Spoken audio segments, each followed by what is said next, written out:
Senator Lindsey Graham is urging the president and his fellow congressmen in the Senate to pass more coronavirus relief measures. Now, in a tweet, the South Carolina Republican pushed for Capitol Hill to look at the bipartisan relief efforts from the Problem Solvers Caucus, which includes $1.5 million in stimulus for individuals and businesses.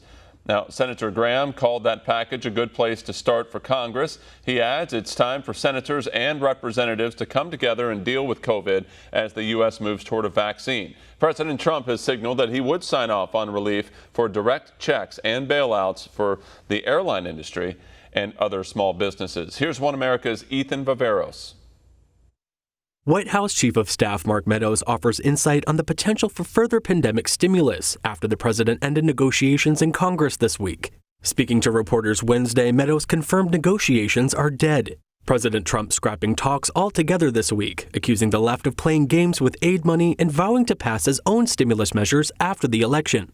However, Meadows says the president is receptive to passing individual stimulus measures sooner. He says there's a higher chance of striking a deal if they handle legislation on an a la carte basis instead of negotiating on a larger comprehensive bill. We're looking at the potential for standalone bills. There's about 10 things that we agree on, and if the Speaker is willing to look at those things on a piece-by-piece basis, then we're willing to look at it. It became very obvious over the last couple of days that a comprehensive bill was just going to get to a point where it didn't have really much Republican support at all. President Trump says if House Speaker Nancy Pelosi passes a standalone bill for more stimulus checks, he'll sign off on it immediately. But Pelosi in a recent interview appeared not so keen on the idea. What's the best way to work this out now? I wouldn't go anywhere near the White House. It's one of the most dangerous places in the country, both in terms of the assault that it makes on truth as well as health.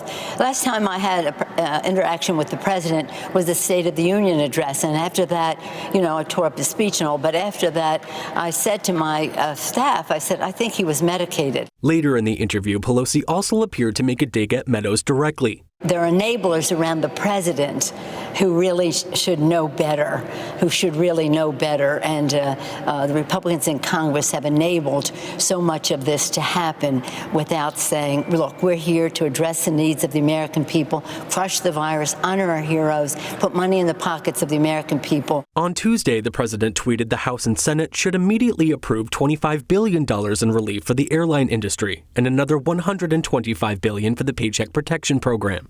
Without the help of House Democrats, though, the chances of those relief bills passing before elections seem slim.